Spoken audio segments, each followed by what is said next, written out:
प्रभु यीशुको आशीष नयाँ सालको शुभकामना अनि नयाँ सालको आशीष सबैलाई भएको होस्। हामी प्रभुलाई धन्यवाद दिन्छौँ। यो जुम मार्फत पनि हामी तपाईहरुसँग भेट गर्न पाइरहेका छौँ अनि तपाईहरुलाई छेउमै देखेको जस्तो देखिरहेका छौँ। यसको लागि परमेश्वरलाई धन्यवाद दिन्छौँ। जुम भने के हो के भन्ने कुरा भइरहेको छ है। अहिले जुम भनेर टाइप गर्दा पनि यसमा मोबाइलले त जू लेखिदिँदो रहेछ। घरिघरि जू जू भन्ने मात्रै आइबस्छ। अब जू त होइन यो है, किसिम किसिमको पशुहरू पाइने त्यो त जुम र झन्डै झन्डै त्यो जू जस्तै भएछ। हामी किसिम किसिमको मान्छेहरू है, भिन्दै भिन्दै ठाउँको यो जुम मार्फत भेट्न पाइरहेका छौँ। प्रभुलाई धन्यवाद होस्। प्रभुले अचम्मको यस्तो तकनिकी बनाउनु भएको कारणले गर्दा मान्छेलाई ज्ञान अनि बुद्धि दिएर यस्तो कुराहरू बनाउनु मानिसहरूले बनाउन सकेका छन् र यसले हामीलाई सुविधा भएको छ। यो पालि लकडाउनमा हामीले धेरै जुम मार्फत मिटिङहरू गर्न पायौँ है। जुम मार्फत कोही बेला हामीहरू म्यानमार पुग्दैछौँ, कोही बेला हामी अस्ट्रेलिया पुग्दै थियौँ, कोही बेला ब्याङ्कक पुग्दै थियौँ, कोही बेला सिङ्गापुर पुग्दै थियौँ। यसरी भिन्दै भिन्दै ठाउँलाई देख्नु नपाए पनि मान्छेको अनुहार देख्न पायौँ। यसको लागि हामी प्रभुलाई धन्यवाद दिन्छौँ। र आउनुहोस्, प्रभुले मलाई यो आजको विषयमा के भन्नुभएको छ म यो तपाईहरुसँग शेयर गर्नका अगाडि छोटो प्रार्थना गर्नेछु। महान परमेश्वर पिता, तपाईलाई धन्यवाद। यो सबै सहुलियत हाम्रो लागि जुटाइदिनु भएको लागि हामी तपाईलाई धन्यवाद दिन्छौँ, किनभने हामीले तपाई जस्तो महान परमेश्वरलाई पुज्न पाएका छौँ, जान्न पाएका छौँ। तपाईको गहिरो गहिरो अर्थहरू हामीलाई तपाईले खोलिदिराख्नु भएको छ। प्रभु, हामी तपाईलाई धन्यवाद दिन्छौँ। जुम मार्फत जसरी अस्तिको दिन जोसा प्रधानले, हिजोको दिन पास्टर सुदान अनि एल्डर दयारत्न प्रधानले बोल्नुभयो, आजको दिन सुसन शर्मालाई बोल्न दिनुभयो अनि आज अन्तिममा प्रभु मलाई बोल्ने मौका दिनुभएको छ। हामीले दिनुभएका बेग्ला बेग्लै ज्ञानहरूको लागि, यो ज्ञानबाट तपाईको वचनमा खोतालेर निकाल्ने हामीलाई मौका दिनुमा मन दिनुभएको लागि हामी तपाईलाई धन्यवाद दिँदछौँ। प्रभु, यो वचन सुनाउनेलाई तपाईको हातमा राख्दछु। जे जति वचन सुनाउनु पर्छ तपाईले दिनुभएको वचनभन्दा बेसी बाठी भएर नजाउँ अनि जोहरू सुनिरहेका छन् उनीहरूका कानहरू पनि खोलिदिनुहोस्, जसमा कि उहाँहरूले असल प्रकारले सुन्न सकेका हुन् भनिकन प्रार्थना गर्दछु।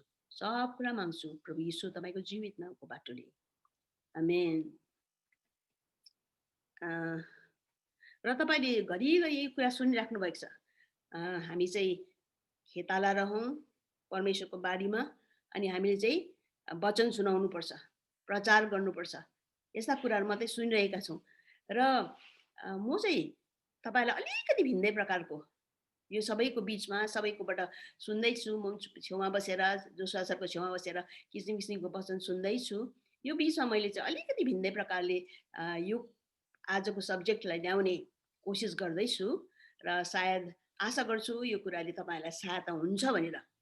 अब यो इभान्जलिजम या त सुसमाचार प्रचार भन्ने कुरा चाहिँ कहाँबाट सुरु भयो, कसले चाहिँ गर्यो, बाइबलमा चाहिँ कहाँ छ भन्ने कुरामा जब हामी जान्छौँ, यो सुसमाचार प्रचार भन्ने कुरा चाहिँ मेन चाहिँ मान्छेहरूलाई कसरी चाहिँ बचाउनु, मान्छेहरूलाई उनीहरूको पापदेखि, उनीहरू गइरहेको बाटोदेखि कसरी बचाउनु।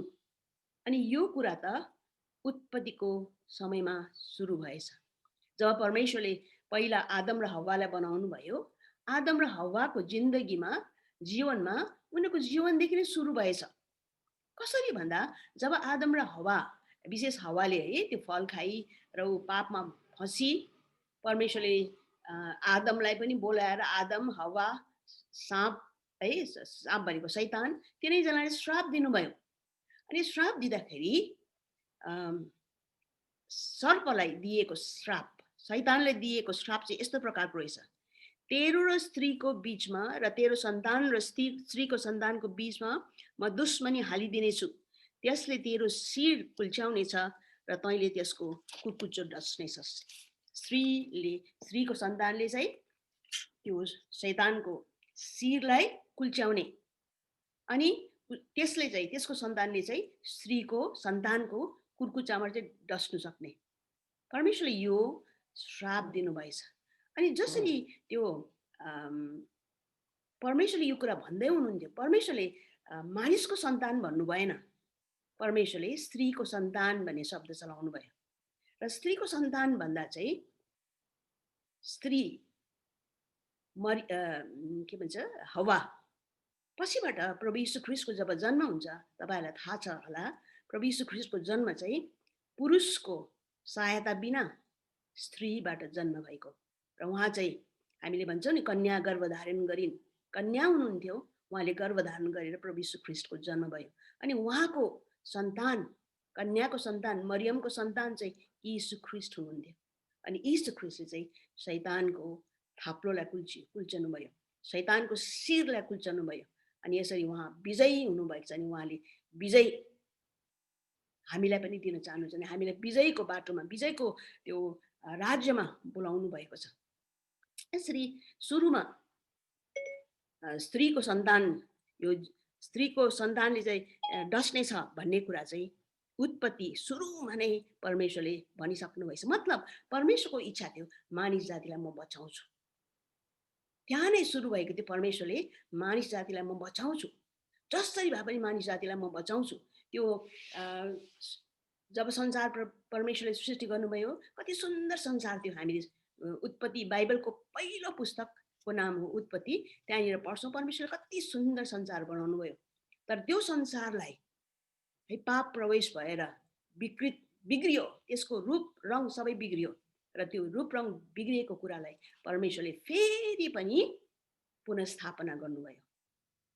फेरि पनि पुनर्स्थापना पुरा तौरले यीशु ख्रीष्टद्वारा गर्नुभयो।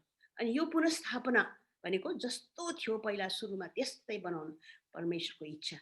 परमेश्वरले चाहनुहुन्छ मान्छेहरू कोही पनि नमरोस्, कोही पनि नष्ट नहोस्, तर तिनीहरू सबैले अनन्त जीवन पाओस्। किनभने परमेश्वरले संसारलाई यस्तो प्रेम गर्नुभयो, उहाँले आफ्नो एकमात्र पुत्रलाई दिनुभयो, जसले उसमाथि विश्वास गर्दछ त्यो नाश हुँदैन, तर त्यसले अनन्त जीवन पाउनेछ। त्यो चाहिँ यूहन्ना 3:16 लेखिएको छ। र यो कुरा परमेश्वरले पुरा गर्नको लागि सुरुमा नै भन्नुभएछ।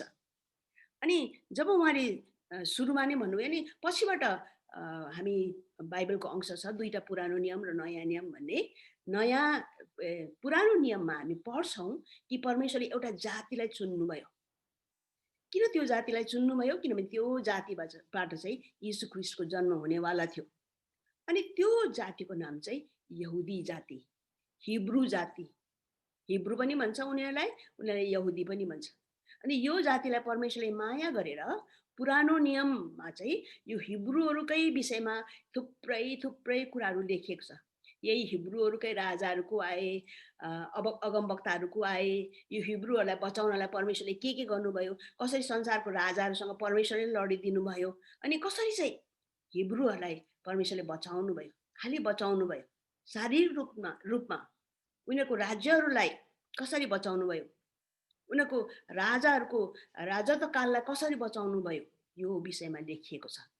तर जब हामी नयाँ नियममा आउँछौँ, यो परमेश्वरको जुन चाहिँ मानिसहरूलाई बचाउने योजना छ त्यो चाहिँ भिन्दै भएको छ।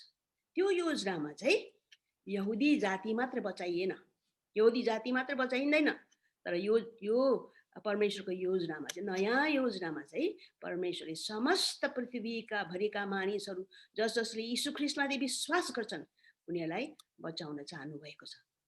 अनि हामी पनि त्यो प्रभु यीशुको बचाउने कार्यक्रममा हामी पनि गाभिएका छौँ। हामीलाई पनि त्यो बचाउने प्रभुले जुन चाहिँ आवाज दिनुभयो, म कहाँ आऊ, म तिमीहरूलाई विश्राम दिनेछु, जाति गोठालो म हुँ, म कहाँ आऊ, बाटो सत्य र जीवन म हुँ, म कहाँ आऊ, जीवनको ज्योति म हुँ, म कहाँ आऊ।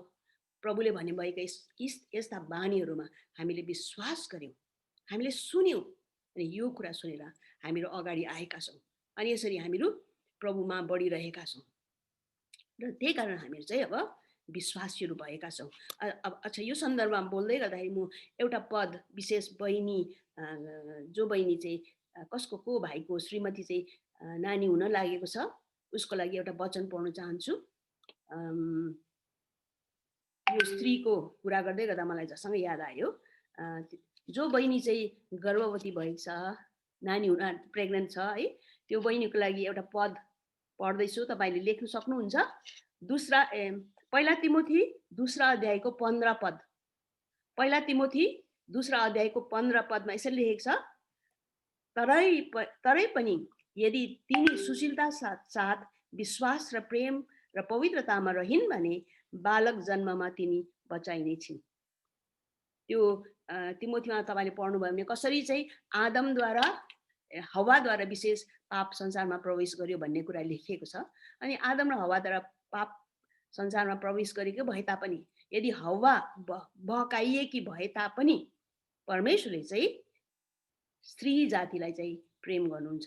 अनि स्त्री जातिलाई उनीहरूको जुन चाहिँ यो बालक जन्माउने क्रिया छ, यसबाट परमेश्वरले बचाउन चाहनुहुन्छ। अनि यो बचाउनको लागि चाहिँ परमेश्वरले अनुग्रह गर्नुहुन्छ, यदि त्यो स्त्रीले चाहिँ परमेश्वरमा विश्वास गर्यो भने भनेर लेखिएको छ। तपाईले पढ्न सक्नुहुन्छ नि त।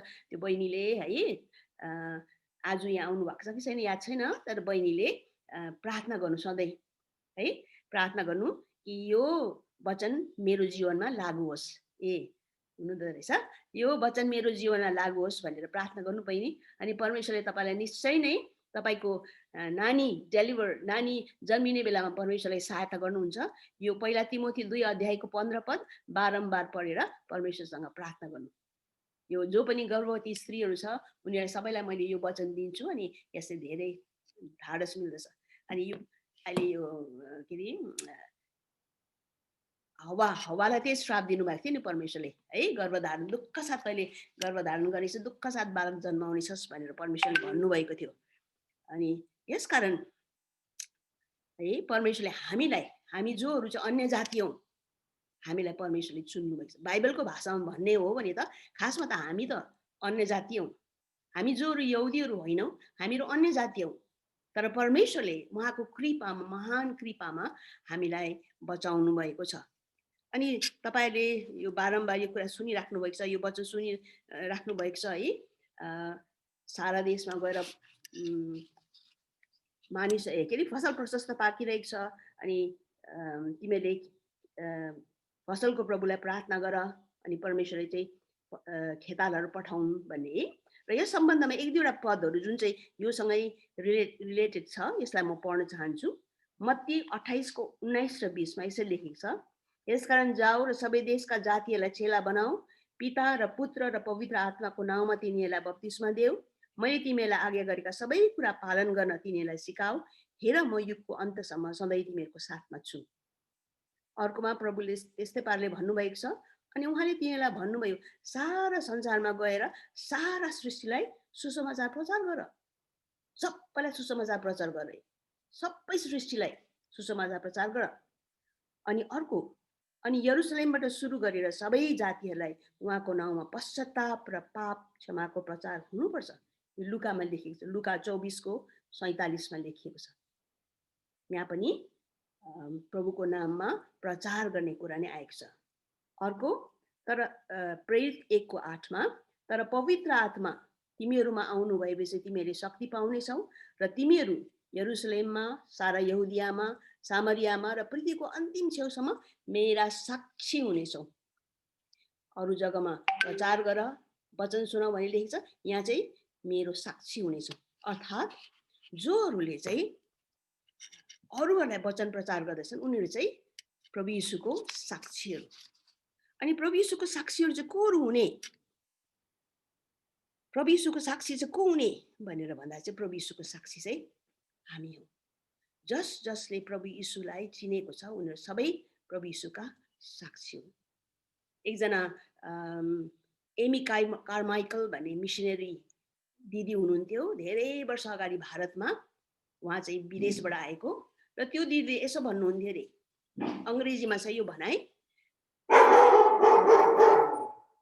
every heart with Christ is a missionary and every heart without Christ is a mission field। अर्थात् जसले चाहिँ प्रभुलाई चिनेको छ ऊ चाहिँ मिसनरी हो, अर्थात् इभान्जलिस्ट हो।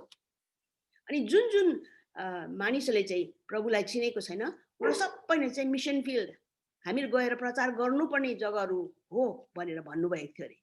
यसकारण यदि हामीले प्रभुलाई चिनेका छौँ भने हामी चाहिँ मिसनरी। अघि सुसन सरले पनि भन्नुभयो, हामी चाहिँ इभान्जलिस्ट, हामी चाहिँ गोठाला, हामी चाहिँ प्रचार गर्ने मानिस। यसकारण हामी जसले प्रभु यीशुलाई पाएका छौँ, हामी सबैजना चाहिँ मिसनरी। चाहे हामीलाई इच्छा लागोस् इच्छा नलागोस् यो शब्द, तर हामी सबैजना मिसनरी। मिसनरी भन्दाखेरि उहिले हामी सोच्थ्यौँ कि विदेशबाट आएका अङ्ग्रेज मेम साहबहरू चाहिँ मिसनरी हो भनेर सोच्थ्यौँ। तर पछिबाट हामीले बुझ्दै जाँदा त जसले प्रभुलाई ग्रहण गरेका छन् उनीहरू सबैजना त मिसनरी पो रहेछ। अनि प्रभुलाई ग्रहण नगरेको मान्छेहरू चाहिँ हामीले काम गर्नुपर्ने मिसन फिल्ड रहेछ। यसकारण प्रश्न आउँछ, अब आज हामी मिसनरी हौँ भने के हामीले मिसनरी जस्तो मिसनरी जस्तो हाम्रो विश्वास छ? के हामी मिसनरी जस्तो व्यवहार गर्न सक्छौँ? मिसनरीलाई हुनुपर्ने उनीहरूको कतिवटा के भने गुणहरू के हुन्, वा त उनीहरूले गर्नुपर्ने परिश्रमहरू के हुन् भनेर भन्दा, मिसनरीले सुरुदेखि नै जब यीशु प्रभुलाई उसले चिन्यो, जब यीशु प्रभुलाई उसले ग्रहण गर्यो, यीशु प्रभु तपाईँ मेरो हृदयमा आइकन बास गर्नुहोस् भनेर उसले भन्यो, तबदेखि नै चाहिँ उसले बाइबल पढ्नु सुरु गर्नुपर्छ। किनभने बाइबल परमेश्वरको वचन हो। अनि पावलले यसो भनेको छ,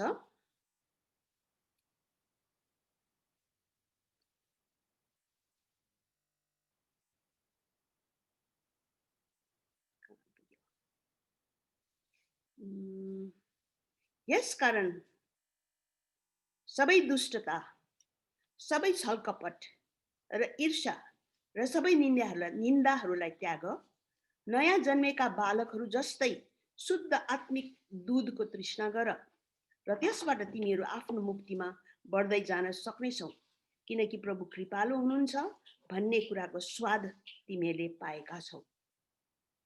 अब हामीहरू प्रभुमा आएका छौँ, प्रभुलाई चिनेका छौँ। अस्ति हामीले तपाईँहरूलाई को कस्तो कस्तो हुनुहुन्छ भनेर सोध्दै गर्दा कसैले भन्नुभयो कि प्रभुलाई पाएको 2 महिना मात्रै भएको छ। कतिले भन्नुभयो प्रभुलाई पाएको, प्रभुलाई चिनेको 2 वर्ष भएको छ है। तपाईँहरू त बालकै हुनुहुन्छ अहिले। अब तपाईँहरूले सबै प्रकारको दुष्टता संसारमा हामीले जे चाहिँ गर्दैथ्यौँ, दुष्टता, छलकपट, ईर्ष्या, सबै निन्दाहरूलाई त्यागेका छौँ। अहिलेसम्म तपाईँहरूले सुनिराख्नु भएको छ, एल्डर दयाले पनि त्यही कुरा भन्नुभयो, जोसुवा प्रधानले पनि त्यही कुरा भन्नुभयो, एल्डर सुसनले पनि त्यही कुरा भन्नुभयो कि हामी चाहिँ कसरी प्रभुमा बढ्ने। अनि यहाँ पनि त्यही लेखेको छ, अब सबै कुरा त्यागेपछि हामीहरू प्रभुमा कसरी बढ्ने। प्रभुमा कसरी बढ्नुपर्ने रहेछ भने हामी जन्मेको बालक जस्तै एकदमै खाँटी दुधको हामीले तृष्णा गर्नुपर्छ। दूधको तृष्णा गर्नु, दूध भनेको परमेश्वरको वचन। अब हामी क्रिस्चियन भयो भन्दैमा हामीलाई चर्चमा गएर त, हामीलाई सङ्गतिमा गएर, हामीलाई गिर्जामा गएर त सुबिन्दाले त दुध खुवाउने त होइन, तर त्यो चाहिँ परमेश्वरको वचन हामीले पढ्नुपर्ने हो। तपाईँहरू एक्लै पनि परमेश्वरको वचन पढ्नुहोस्, सामूहिक रूपमा पढ्नुहोस्। अनि वचन पढ्दाखेरि कोही बेला कतिवटा कुरा बुझ्नु सक्दैन, किनभने बाइबल यस्तो कुरा हो जसलाई धेरै बुझ्नको लागि धेरै अप्ठ्यारो छ। तर कतिको लागि त्यो बाइबल बुझ्न सजिलो छ।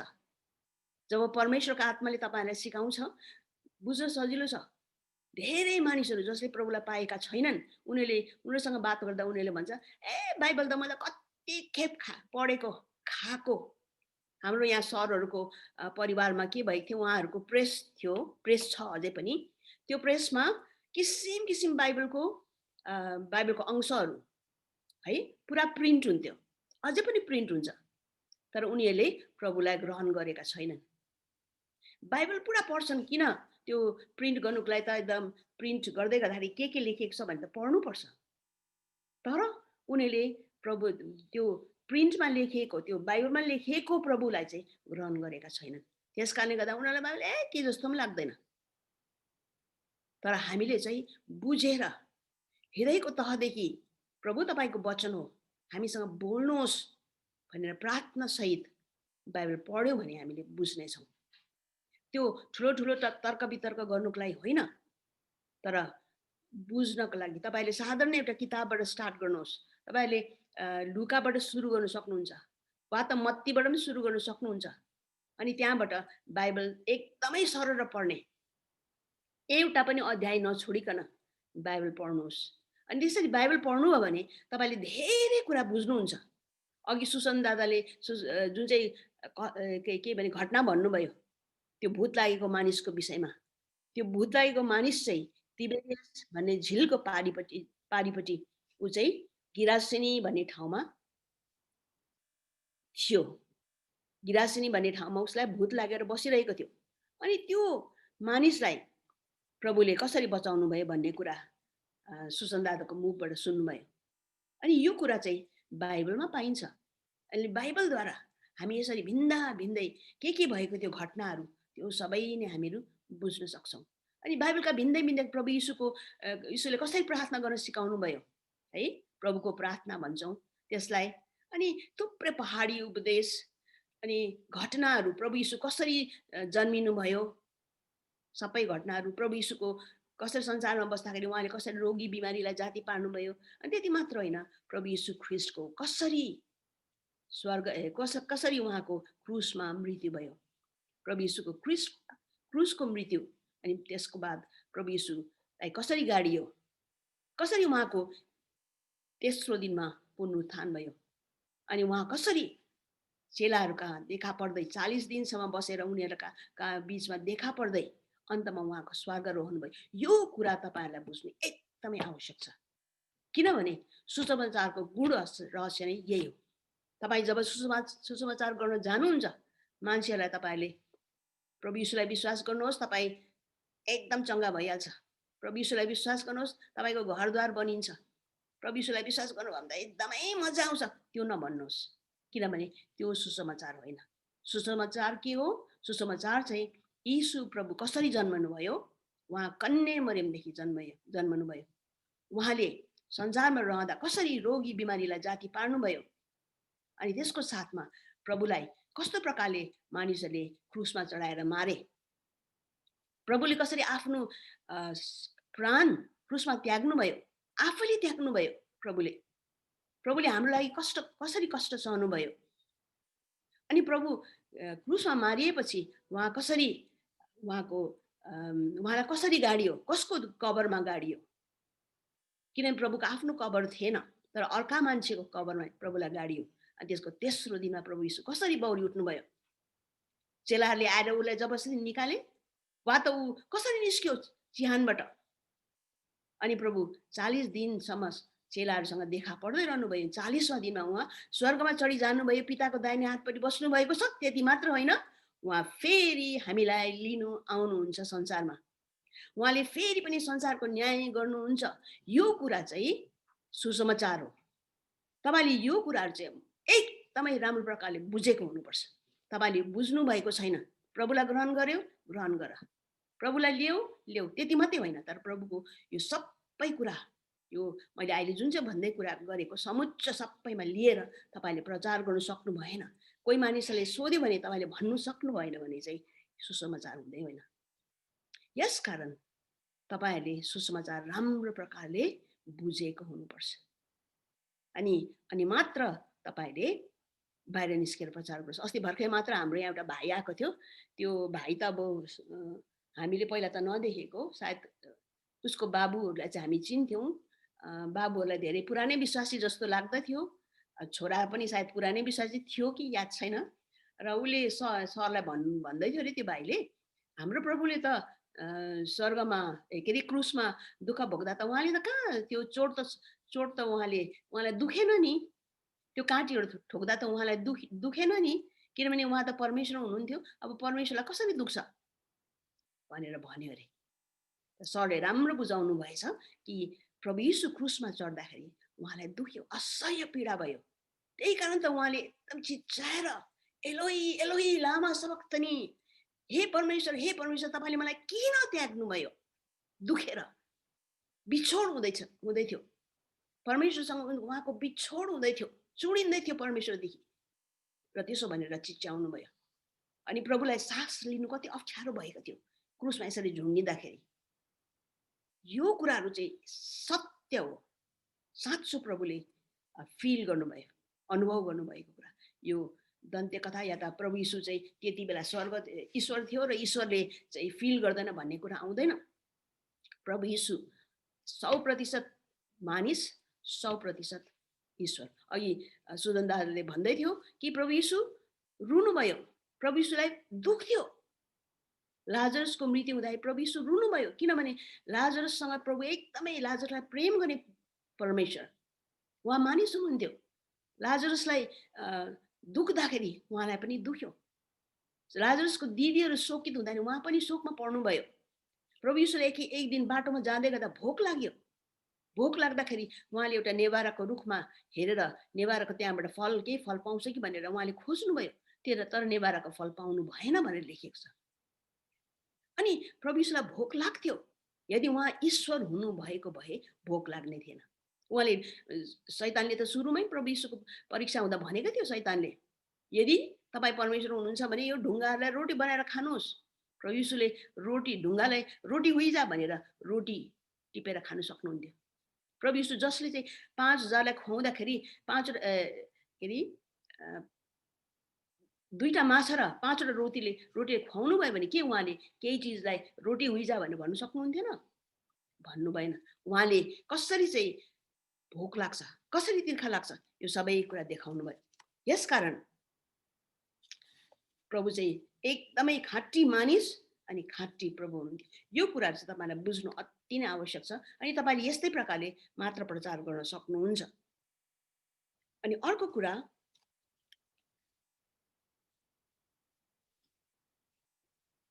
तपाईँले प्रचार कसरी गर्ने?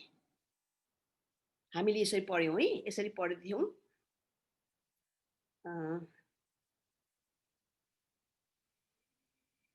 यीशु समस्त सहरहरू र गाउँहरूतिर तिनीहरूका सभाघरहरूमा शिक्षा दिँदै राज्यको सुसमाचार प्रचार गर्दै र हरेक किसिमका रोग र दुर्बलताहरू निको पार्दै हिँड्नुभयो। तर भिडलाई देखेर उहाँको हृदय तिनीहरूका निम्ति दयाले भरियो, किनभने तिनीहरू गोठाला बिनाका भेडाहरू जस्तै हैरान र असहाय भएका थिए। तब उहाँले आफ्ना चेलाहरूलाई भन्नुभयो, फसल प्रशस्त छ तर खेतालाहरू थोरै छन्। यसकारण फसलका प्रभुलाई प्रार्थना गर र उहाँले आफ्नो फसलमा खेतालाहरू पठाइदिउन्। खेतालाहरू पठाइदिउन्। कस्तो खेतालाहरू? तपाईँले एउटा सानो नानीलाई खेतालामा लानु सक्नुहुन्छ? अब तपाईँहरूको उतातिर पनि हुन्छ होला सायद खेतमा काम गर्नेहरू है। सानो नानीलाई 10 वर्षको नानीलाई त त्यसलाई खेताला भन्दैन, त्यसलाई त केटाको हाजिरा दिइन्छ। यहाँ त एउटा शब्द पनि छ, के पो भन्छ, सानो केटा है, सानो केटाको हाजिरा दिइन्छ। ठुलो केटाको, ठुलो मान्छेको हाजिरा दिइँदैन। तर खेताला भनेको चाहिँ मस्त जवान, एकदम बलियो, जसले चाहिँ खेतमा त्यो बन्जर भूमिलाई उसले फुटाएर है, के अरे डल्ला फुटाएर मजाले काम गर्न सक्छ। जसले चाहिँ खेतमा मजाले धान रोप्न सक्छ, त्यो खेतमा पानी लगाएर दाइँहरू गर्न सक्छ, त्यस्तो मानिस चाहिँ खेताला भनिन्छ। अनि यहाँनिर फसलका प्रभुलाई प्रार्थना गर्दा गर कि आफ्नो फसलमा खेताला पठाइदिउन्। अब परमेश्वरले तपाईँलाई परमेश्वरको खेतमा पठाउन चाहिराख्नु भएको छ। तपाईँले बारम्बार यो कुरा सुनिराख्नु भएको छ। तपाईँहरू चाहिँ खेतमा गएर काम गर्नुपर्छ परमेश्वरको। अब खेतमा जाने बेलामा तपाईँहरू खेताला जस्तो कसरी हुने? मैले तपाईँलाई भने तपाईँले बाइबल पढ्नुहोस्, वचनमा अझै पढ्दै पढ्दै एकदम परिपक्व हुने कोसिस गर्नुहोस्। तपाईँ जति बाइबल पढ्नुहुन्छ उति तपाईँ परिपक्व हुनुहुनेछ। जति तपाईँले बाइबलमा मनन गर्नुहुनेछ उति तपाईँले बुझ्नुहुनेछ। अनि त्यसरी बुझेर परिपक्व भएर तपाईँलाई अगाडि जानु आवश्यक छ। मतलब त्यसको मतलब यो होइन कि तपाईँले बाइबल पुरा खाएर एकदम के अरे पुरा त्यो 66वटा किताबबाट मनन गरेर मुखस्त गरेर जानुपर्छ भन्ने कुरा होइन। तर प्रभु यीशुको जीवनको विषयमा चाहिँ तपाईँलाई चाहिँ कमसेकम राम्रो ज्ञान भएको हुनुपर्छ, जसमा कि कसैले तपाईँले केही सोधिहाल्यो अरे तपाईँले भन्नु सक्नु भएन भने त शरमको कुरा हुनेछ। एकचोटि मेरो आमा कहीँबाट आइराख्नु भएको थियो, बसमा चढ्नु भएको थियो अरे। अनि बसमा एउटा केटी पनि थिएछ ऊ मतलब राम्रो क्रिस्चियन केटी नै। अनि त्यो आमाले सोच्नु भएको थियो त्यो केटी राम्रो क्रिस्चियन केटी हो। अनि त्यो केटीलाई एउटा छेउको मान्छेले विश्वास भनेको के हो? विश्वासी र क्रिस्चियनमा के फरक छ भनेर सोध्यो अरे। तर त्यो केटीले उत्तर दिन सकेन। विश्वासी र क्रिस्चियनमा के फरक छ? तपाईँहरूलाई याद छ विश्वासी र क्रिस्चियनमा के फरक छ? क्रिस्चियन चाहिँ जो पनि क्रिस्चियन हुनसक्छ। एउटा क्रिस्चियन घरमा जन्मे भनेर त्यो मान्छे क्रिस्चियन हुनसक्छ। क्रिस्चियन धर्म अपनाए भनेर त्यो मान्छे क्रिस्चियन हुनसक्छ। तर यीशु प्रभुलाई पाउने मात्रै चाहिँ विश्वासी हुनसक्छ। यीशु प्रभुलाई ग्रहण गर्ने मात्रै चाहिँ विश्वासी हो। जसले यीशु प्रभुलाई आफ्नो हृदयमा लिएको छ ऊ चाहिँ विश्वासी हो। ख्रिस्टान त जो पनि हुनसक्छ। कोही बेला एउटा मथुवा आएर हामीलाई पैसा मागेर यत्तिकै म ख्रिस्टान हो जय मसी पनि भन्नु सक्छ। अस्ति भर्खरै मेरो मेरो गेटमा एउटा केटा आएको थियो, जवान केटा, बित्थामा आएर मलाई जय मसी भनेर एकदम क्रिस्चियन भइटोकोले। तर मैले त्यो केटाको इसारा बुझिहालेँ, ऊ क्रिस्चियन थिएन। उसले हावामा क्रिस्चियनको एक्टिङ जय मसी भन्ने एउटा शब्द क्रिस्चियनहरूको बोल्ने कुरा आमिन हलेलुया भन्ने सिकेको जस्तो त्यस्तो सिक्नु मतलब त्यो सिकेको मात्रै थियो। कोही बेला हामी सेवाहरूमा जान्छौँ, हालेलुया हामी एकदम स्तुति प्रशंसा भइरहेछ, हामी उफ्री उफ्री नाच्छौँ कराउँछौँ। अनि हामीलाई लाग्छ कि मतलब जसले हेरिरहेको छ उनीहरूलाई लाग्छ कि यो मान्छे त के भयङ्कर प्रभुमा भयङ्कर रहेछ, यो मान्छे त के साह्रो प्रभुमा यस्तो के अरे उफ्री उफ्री गीत गाउनु सकेको कराउनु सकेको। तर वास्तवमा उसको हृदय प्रभुदेखि कति टाढो थियो, त टाढो छ प्रभुले जान्नुहुन्छ। हाम्रो छेउको एउटा भाइ राजु भाइ भन्नेलाई हामीले चर्चमा मतलब हामीले त होइन अर्को एउटा भाइले चर्चमा डोराउँदै थियो। त्यो भाइले उफ्री उफ्री कुनै एउटा कन्फरेन्समा गीत गाएको थियो, उफ्री उफ्री कराएको थियो। तर आज त्यो भाइ कहाँ छ? कहाँ छ? ऊ आफ्नै के भने सुँगुरको चारो खानु गइरहेछ। र यसकारण तपाईँले को क्रिस्चियन हो, को विश्वासी हो, प्रभुमा विश्वास गर्ने को हो, त्यो राम्रो प्रकारले बुझ्न आवश्यक छ। तपाईँले मेरो विश्वास प्रभुमा कतिको छ, म चाहिँ प्रभुमा कतिको छु भनेर जान्नु आवश्यक छ। किनभने तपाईँ आफैले म त विश्वासी छु त, म त भयङ्कर पो छु त, म त प्रभुमा एकदम भयङ्कर छु भन्नु सक्नुहुन्न। किनभने याकुबको पत्रिकामा भन्छ विश्वास र कामको तुलना गरेको छ। काम बिनाको विश्वास व्यर्थ हो। तपाईँले म विश्वासी भनेर भन्नु सक्नुहुन्छ, तर तपाईँको व्यवहारले त्यो देखाएन भने चाहिँ तपाईँको विश्वासमा क्वेसन मार्क, प्रश्न गर्छु म है। अब विश्वास दरिलो बनाउने उपाय चाहिँ हो फेरि बाइबल नै, बाइबलमै हामी फर्केर जान्छौँ बार बार। बाइबल, प्रार्थना, स्तुति प्रशंसा अनि सङ्गति। तपाईँ सङ्गतिमा कति बसिराख्नु भएको छ? तपाईँ सङ्गतिमा हुनुहुन्छ कि हुँदैन? तपाईँलाई सङ्गति मनपर्छ कि मन पर्दैन? हिजोआज त यस्तो भएको छ कि यति बेसी यो के भन्छ चर्च नलाग्दा क्रिस्चियनहरूलाई चर्चमा नजाने बानी भएको छ।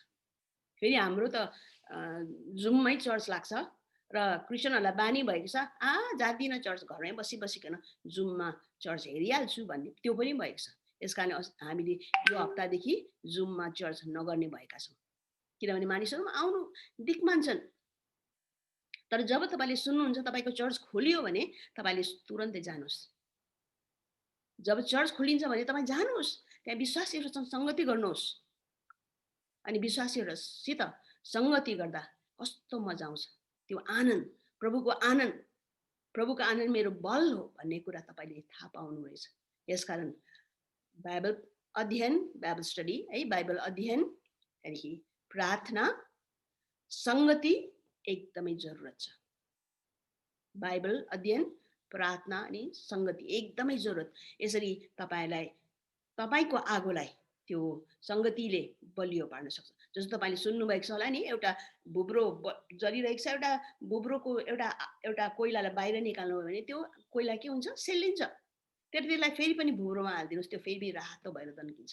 त्यसरी नै हामी फेलोसिपमा, हामी सङ्गतिमा रह्यौँ भने हाम्रो सङ्गतिले एकअर्काको सङ्गतिले हामीलाई बलियो पार्छ। युहन्नाको पुस्तक त होइन, युहन्नाको पत्रीमा लेखेको छ, यदि हामी एकअर्कासँग हाम्रो सङ्गति छ भने ख्रिस्टको रगतले हामीलाई सब पापदेखि शुद्ध पार्छ। त्यस्तो शब्द पनि चलाएको छ। हामीलाई ख्रिस्टको रगतले शुद्ध पारेकै छ।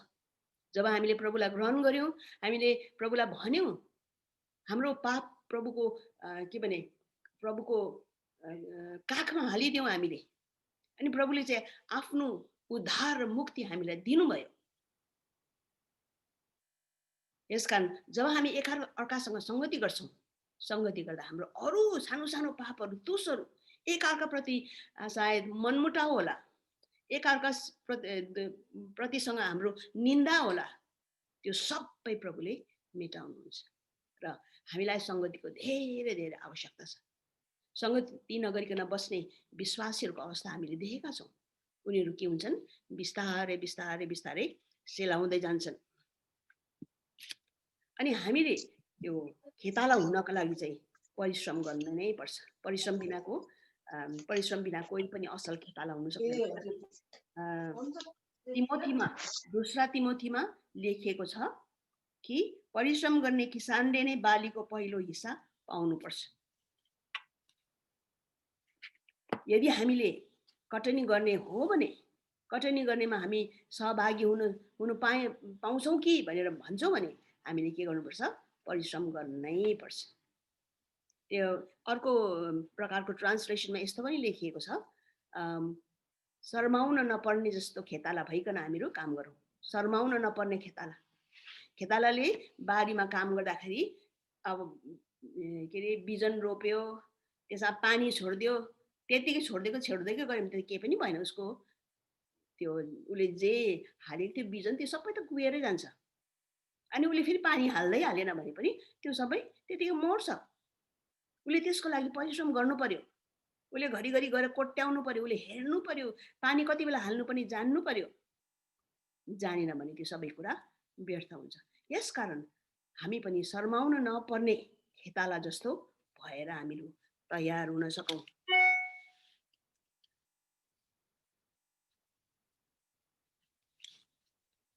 एउटा यस्तो भनाइ पनि छ है, केक पकाउँदाखेरि राम्रो प्रकारले पकाउनुपर्छ। आधा कल्चो अस्ति भर्खरै क्रिसमसमा केकहरू निकै पाकियो होला घरमा है। अब केक पकाउँदै कोही बेला त बत्ती जाइहाल्छ। बत्ती गएपछि के हुन्छ? केक त पाक्दैन। त्यो केकलाई पछिबाट चिसो भएपछि कति पकाउने कोसिस गर्यो भने पनि त्यो केक राम्रो हुँदैन।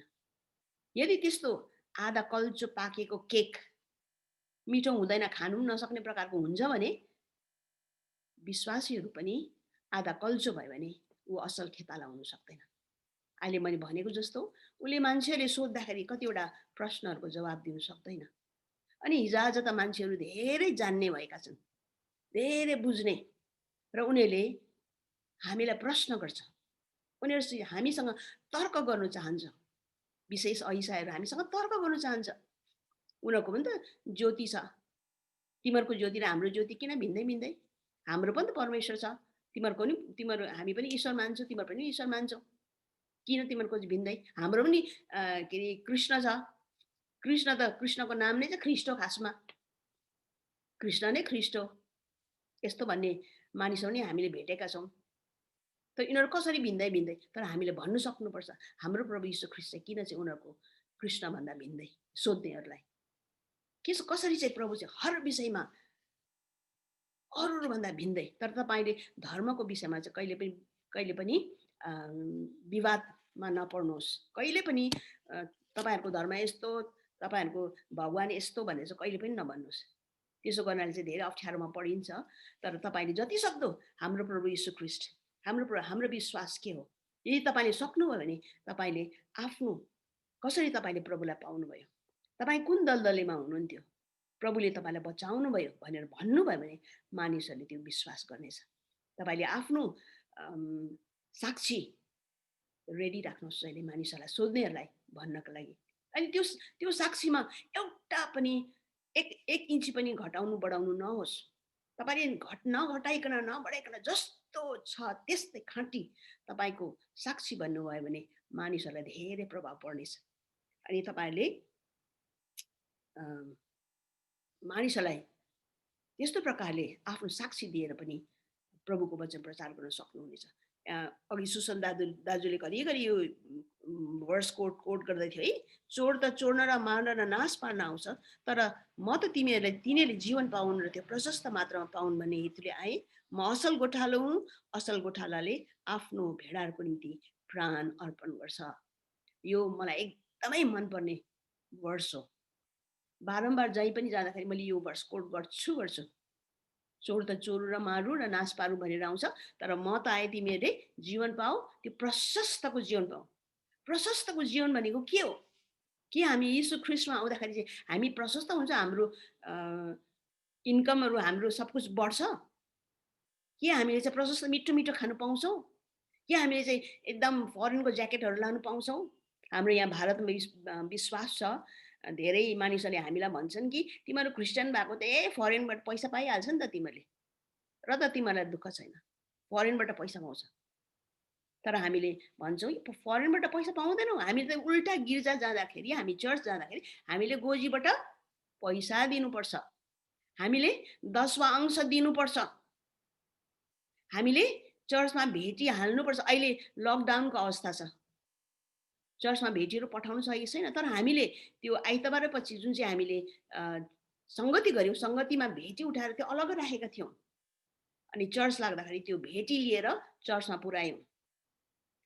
तपाईँहरूलाई पनि यस्तै गर्ने सल्लाह म दिँदछु है। भेटी परमेश्वरको हो, दशवांश परमेश्वरको हो, अनि दशवांश र भेटी जब हामी परमेश्वरलाई दिन्छौँ, परमेश्वरले हामीलाई प्रशस्त गरिकन आशिष दिनुहुन्छ। सायद तपाईँहरूलाई पास्टर बाबुहरूले सिकाउँदै होला कि कसरी चाहिँ दशवांशको भेटीमा परमेश्वरको आशिष हुन्छ भनेर है। र यसरी तपाईँले परमेश्वरलाई दिनुभयो भने परमेश्वरले आशिष दिनुहुन्छ। त्यसको मतलब तपाईँको के भने इन्कम डबल हुन्छ भन्ने कुरा होइन, तर त्यसमा पनि तपाईँको जुन चाहिँ आनन्द अनि सन्तुष्टि तपाईँले अनुभव गर्नुहुनेछ, परमेश्वरलाई कम्तीबाट पनि दिँदाखेरि जुन चाहिँ आनन्द र सन्तुष्टि अनुभव गर्नुहुनेछ, त्यसमा नै कस्तो ठुलो आनन्द हुन्छ, कति ठुलो आशिष हुन्छ। मैले प्रभुलाई आज दिनु सकेँ, मैले आज प्रभुको नाममा त्यो व्यक्तिलाई सहायता गर्नु सकेँ, मैले प्रभुको नाममा आज यस्तो गर्नु सकेँ भने तपाईँहरूलाई कस्तो सन्तुष्टि आशिष मिल्नेछ, त्यो अर्कै कुरा हो। यसकारण म तपाईँहरूलाई यही भन्छु कि तपाईँहरूले परमेश्वरको नाममा योद्वारा पनि इभान्जेलिजम, योद्वारा पनि यसरी दिवाईद्वारा पनि तपाईँले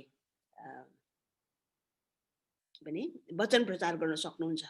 अनि प्रभु यीशुले नै भन्नुभयो, मेरा अरू भेडा छन् जो यस गोठका होइनन्, तिनीहरूलाई पनि मैले ल्याउनु परेको छ, र तिनीहरूले मेरो स्वर सुन्नेछन्, र तिनीहरू एउटै बगाल हुनेछन् र एउटै गोठालो हुनेछन्। प्रभु यीशुले मेरो अर्को गोठको पनि भेडाहरू छ भन्नुभएको चाहिँ हामी थियौँ, हामी नै थियौँ।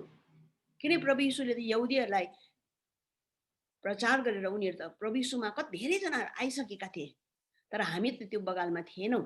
यसकारण प्रभुले हामीलाई पनि बचाउन चाहनुहुन्थ्यो।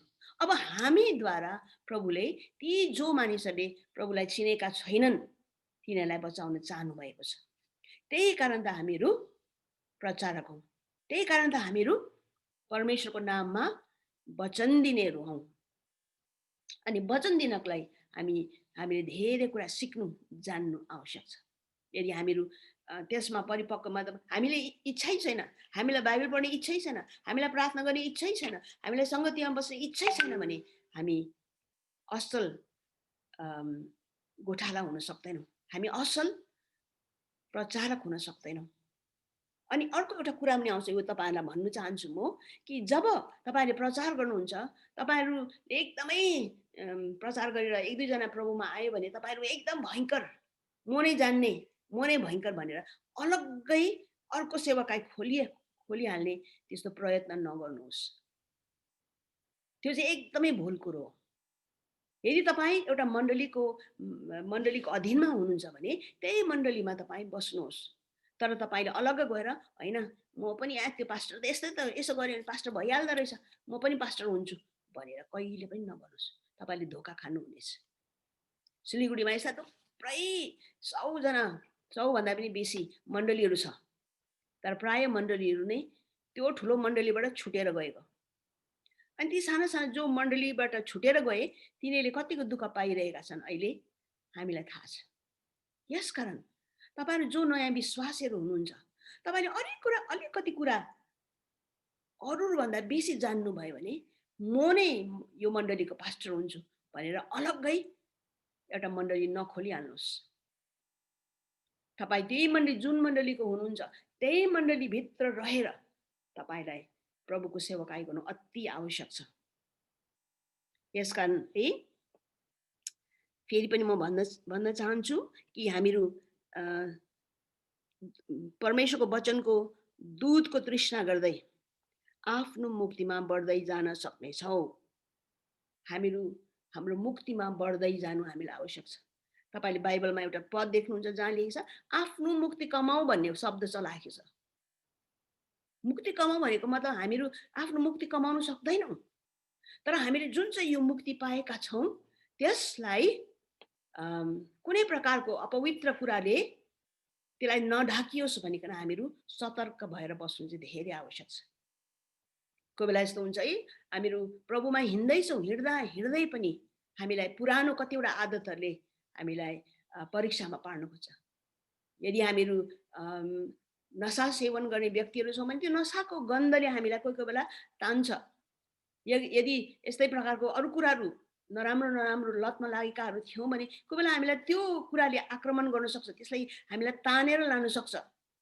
तर हामीले त्यो सबै कुरादेखि अलग रहेर, यो कुराहरूदेखि अलग रहेर हामीहरू परमेश्वरको शक्तिमा, परमेश्वरको पवित्र आत्मालाई शक्ति माग्दै हामीहरू ती कुराहरूदेखि अलग हुनुपर्दछ। पावलले एकचोटि कोरिन्थीको मण्डलीले यसरी लेखेको छ, 2 कोरिन्थी 3:2 र 3 तिमीहरू नै हाम्रा सिफारिस पत्र हौ, जो सबै मानिसहरूले चिन्न र पढ्न सक्ने गरी तिमीहरूको हृदयमा लेखिएको छ। तिमीहरूले नै देखाउँदछौ कि तिमीहरू ख्रीष्टका पत्र हौ, अर्थात् हाम्रो सेवाको फल, जुन पत्र मसीले होइन, मसी भनेको इङ्कले होइन, तर जीवित परमेश्वरको आत्माले लेखिएको हो, ढुङ्गाका पाटीमा होइन र मासुका हृदय पाटीमा। पावलले यहाँ कोरिन्थीको मण्डलीलाई भनिरहेको छ, कसैले तिमीलाई सोधिहाल्यो भने, कसैले तिमीलाई हेर्नु आयो भने कि तिमीहरूको मण्डली चाहिँ कस्तो छ भन्दा चाहिँ तिमीहरू नै के हो, हाम्रो सिफारिस पत्र। पावलले यतिको काम गरेको छ, तिमोथीले हाम्रो बिचमा यतिको काम गरेको छ, सिलासले हाम्रो बिचमा यतिको काम गरेको छ, पत्रुसले हाम्रो बिचमा यतिको काम गरेको छ, प्रभु यीशुको चेलाहरू भनेर जब मानिसहरूले देख्छन्, तिमीहरूलाई देखेर, तिमीहरूको जीवनलाई देखेर मानिसहरूले परमेश्वरलाई प्रशंसा दिन्छन्, किनभने तिमीहरू चाहिँ हाम्रो सिफारिस पत्र, तिमीहरू चाहिँ हाम्रो सिफारिस पत्र हो। यसकारण हाम्रो जीवनबाट नै भनिन्छ, यो यही अंशबाट निकालेको शब्द हो, 5th gospel, 5औं सुसमाचार। हामी मत्ती, मर्कुस, लुका, यूहन्ना छ नि, बाइबलमा 4टा सुसमाचार छ, मत्ती, मर्कुस, लुका, यूहन्ना। तर 5वां पनि सुसमाचार छ अरे, त्यो चाहिँ को हो, हामी। 5वां सुसमाचार चाहिँ रिना प्रधान, 5वां सुसमाचार चाहिँ जोसुवा प्रधान, 5वां सुसमाचार चाहिँ सुसन शर्मा, 5वां सुसमाचार चाहिँ एल्डर दयारत्न प्रधान, 5वां सुसमाचार चाहिँ बहिनी सुबिन्ता लिम्बू, बहिनी बोनिता। हामी चाहिँ 5औं सुसमाचार हौँ, किनभने मानिसहरूले आजको दिनमा बाइबल पढ्दैनन्। मानिसहरूलाई मत्ती, मर्कुस, लुका, यूहन्ना पढिरहने उनीहरूलाई फुर्सद छैन। मानिसहरूलाई उनीहरूले हामीले केही ट्र्याक्ट्सहरू दियौँ भने उनीहरू त्यो पढिरहने फुर्सद छैन, तर ती मानिसहरूले हामीलाई रात दिन हेरिरहेका हुन्छन्। हामीको रहनसहन, हामीहरूको बोलीचाली उनीहरूले हेरिरहेका हुन्छन्। त्यहीबाट नै उनीहरूले बुझ्न सक्छन् कि प्रभु यीशु चाहिँ कस्तो हुनुहुन्छ।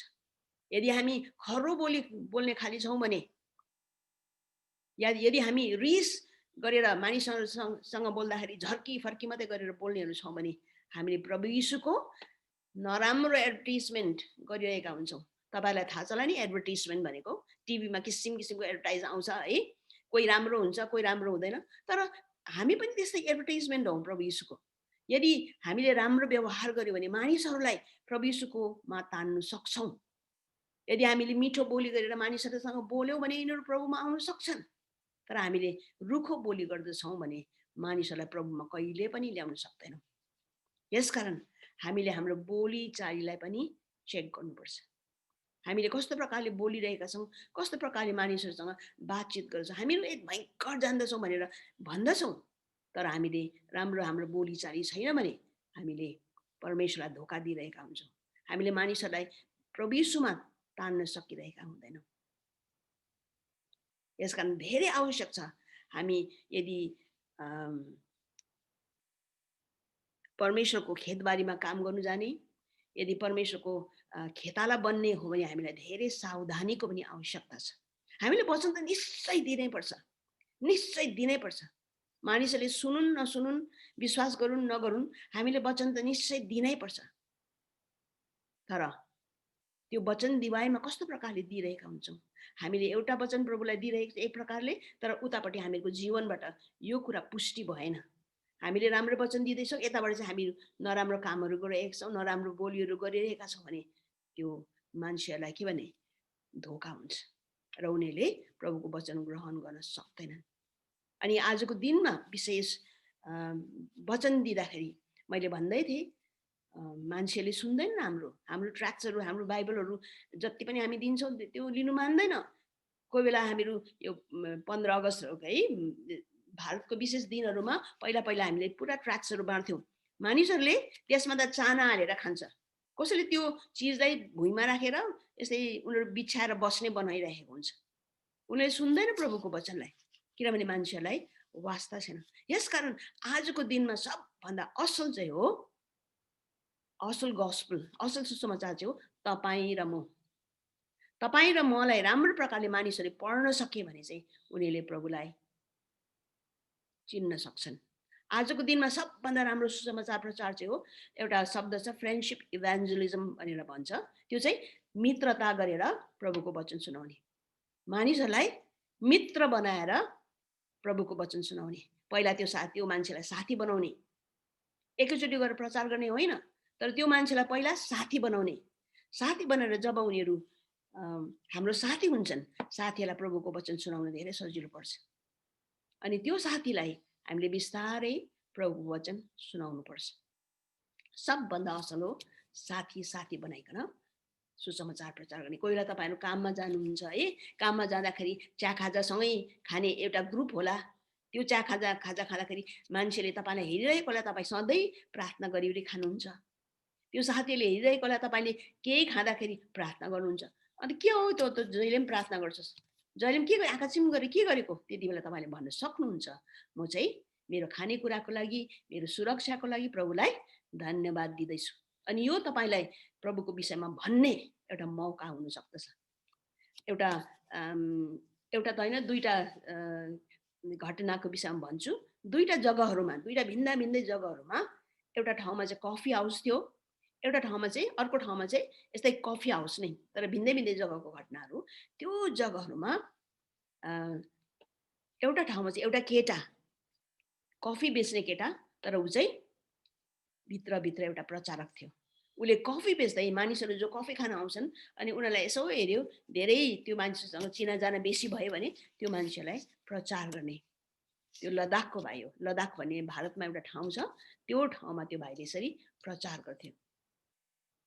अनि अर्को ठाउँमा चाहिँ एउटा हाम्रो साथी छ, त्यो साथीले चाहिँ यसरी नै उसको साथीको कफी दोकानमा बसेर ऊ चिया कफी खाएको जस्तो बसिरहने, अनि त्यसरी भिन्दै मान्छेहरूलाई उसलाई साथी बनाउने। यस्तो हुँदा के भयो भने उसले जवान केटाकेटीहरूलाई भेटे त्यो ठाउँमा। जवान केटाकेटीहरू, कोही ड्रग्स खाएको, कोही किसिमको समस्यामा अल्झेर बसेको, कसैलाई आमा बाबुसँग प्रब्लम, कसैलाई आफ्नो साथीहरूसँग प्रब्लम। त्यो जवान केटाकेटीहरूले बिस्तारै आफ्नो मनको कुरा यो साथीलाई भन्न थाले।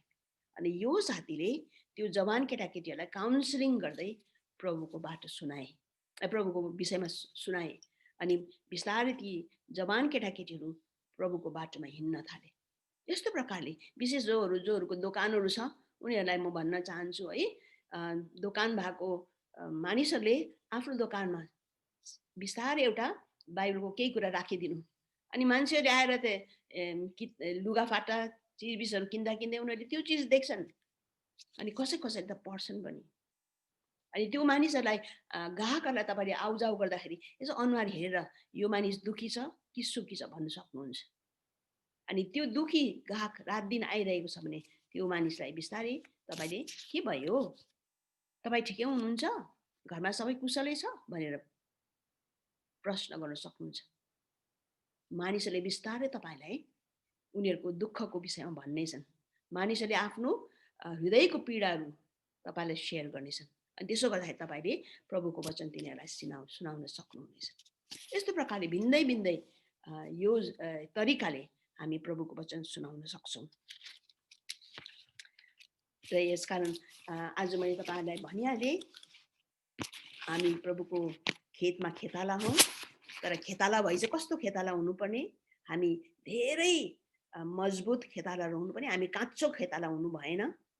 अनि मजबुत हुनको लागि हामीले बाइबल अध्ययन, हामी सङ्गति अनि प्रार्थनामा हामी विशेष बस्ने, अनि त्यस साथसाथमा हाम्रो व्यवहारिक जीवनमा हाम्रो बोली वचनमा हामीहरूको उठाइ बसाइमा हामीले परिवर्तन ल्याउन आवश्यक छ। त्यो परिवर्तन हामी आफै ल्याउन सक्दैनौँ, तर प्रार्थनाद्वारा पवित्र आत्मामा हामीले ल्याउँछ। पवित्र आत्मालाई हामी भनौँ हामीलाई परिवर्तन गर्नुहोस्, पवित्र आत्मालाई भनौँ कि हामी भिन्दै हुन चाहन्छौँ।